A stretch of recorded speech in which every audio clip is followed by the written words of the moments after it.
안녕하세요. 케니입니다. 수업 요약 드리겠습니다. 오늘 아까 전에 말씀드렸던 대로 오형식에 대해서 오늘 좀 다뤄봤고요.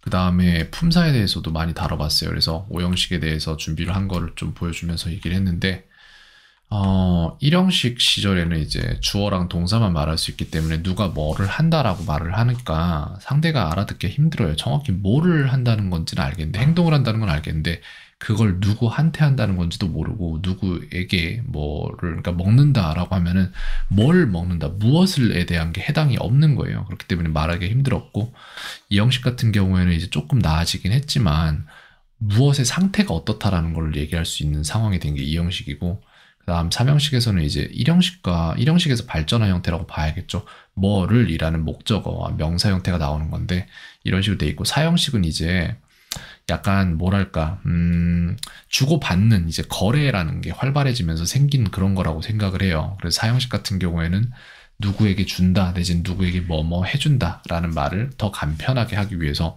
만들어진 형식이다라고 생각하면 될 것 같고, 5형식 같은 경우에 이제 권력과 관련된 형식이라고 생각을 해요. 그래서 누가 뭐를 하게 만든다 내지는 누구를 뭐로 만들어준다 내지는 누구를 어떠한 상태로 만들어준다, 이런 식으로 굉장히 힘이 담겨 있는 그런 형식이라고 생각을 합니다. 그런 식으로 해서 5형식에 대한 정리를 해보고, 1형식으로만도 말을 해보고, 2형식까지만 허용한 상태에서도 말을 해보고, 3형식까지만 허용한 상태에서도 말을 해보고, 4형식까지만 허용한 상태에서도 말을 해보고, 이런 식으로 좀 진행을 해봤는데 약간 조금 이거 전체를 이해했다기보다 이런 게 있구나라는 거, 그리고 거기에 대한 호기심을 갖는 시간 정도로 상당히 효과가 좋았다고 생각을 하고요.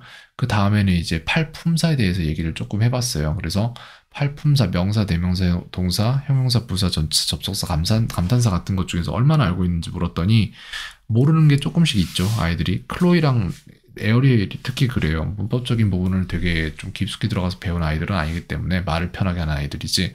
그래서 이제 대명사를 자기는 모르겠다라고 얘기를 하더라고요. 그래서 대명사 I야. 나는 Kenny라는 명사인데 대명사로는 I다. 그러면은 또 대명사가 뭐가 있을까? 그러니까 you도 있고 she도 있고 이렇게 얘기를 하더라고요. 그러니까 다 알고는 있어요, 뭔지. 근데 그게 정확히 뭐라고 불리는지를 모르는 거예요. 그래서 대명사, 즉 pronoun이라고 불린다고 얘기를 해줬고요. 접속사도 모른다고 하길래 이제 문장 두 개를 잇는 다리 역할을 하는 것이다. and나 because, but 같은 게 있겠고, 감탄사는 great 이런 것들이 감탄사라고 할 수 있겠고, 부사는 글쎄 뭘 잘한다라는 이제 동작이 어떠한지에 대한 얘기를 하는, 주로 그게 부사이다라고 얘기를 했더니 이제 Ariel도 이제 모르는 걸 슬슬 말하기 시작하는 거예요. 그동안은 별로 이런 거 막 얘기를 꺼내서 얘기하고 싶어 하지 않았거든요. 그냥 굳이? 라는 생각에. 근데 이제 형용사 잘 모르겠다. 그러니까 차가 한 대 있다. 그러면 이 차에 대한 설명을 할 수 있는 그런 거를 우리가 불러오면 뭐가 있을까 했더니 blue도 나오고 pretty도 나오고 luxury도 나오고 이런 식으로 가더라고요. 여기서 이해가 끝난 거죠. 네, 다 알고 있던 건데 정확히는 모르고 있던 거예요. 전치사는 뭐냐고 또 에어리얼이 물어보길래 얘네들은 이제 주로 장소에 대한 얘기들을 한다. 그럼 on이 있다, 만약에 위에는. 그러면 다른 것들은 뭐가 있을까 했더니 언더나 인도 있다고 얘기를 하더라고요. 네, 알게 된 거예요. 이렇게 되면 용어 정리가 끝나는 겁니다. 이런 식으로 차곡차곡. 그 다음에 이제 또 전치사가 쓰이는 경우는 I look for my friend라고 하면은 look for 같은 경우에 try to find랑 똑같기 때문에 뭐를 했다, 찾으려고 했다라는 말이 된다, 이런 식으로 하고, 요소도 설명을 해줬어요. 얘네들이 사실은 같은 건데 약간 다른 분류를 한 것이다, 두 개가. 이런 식으로 해서 요거를 설명을 하진 않았어요. 근데 아이들이 수업 끝나고 나서 이거 그림 전체를 다 보내달라고 하더라고요, 카톡으로. 그래서 이거는 벡터로 다 따진 거기 때문에 이미지 크기, 줄이고 크기랑 상관없이 이렇게 크게 해도 깨지지 않으니까 다 보내줬습니다, 아이들에게. 조금 둘러보고 저에게 더 할 말이, 질문들이 많아졌으면 좋겠어요.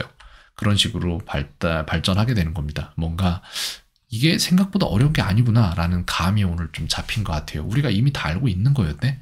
라는 생각을 하게 된 것 같습니다. 그게 가장 크죠. 그렇게만 해서 스스로 배우고자 한다면은 가르칠 사람도 필요 없죠. 스스로 찾아 배우게 되는 거죠. 이유가 있다면, 인간이란 그런 거니까요. 네, 그렇게 해서 오늘 수업 요약을 여기까지 들을 수 있겠네요. 켄이었습니다. 오늘 하루도 평온하세요.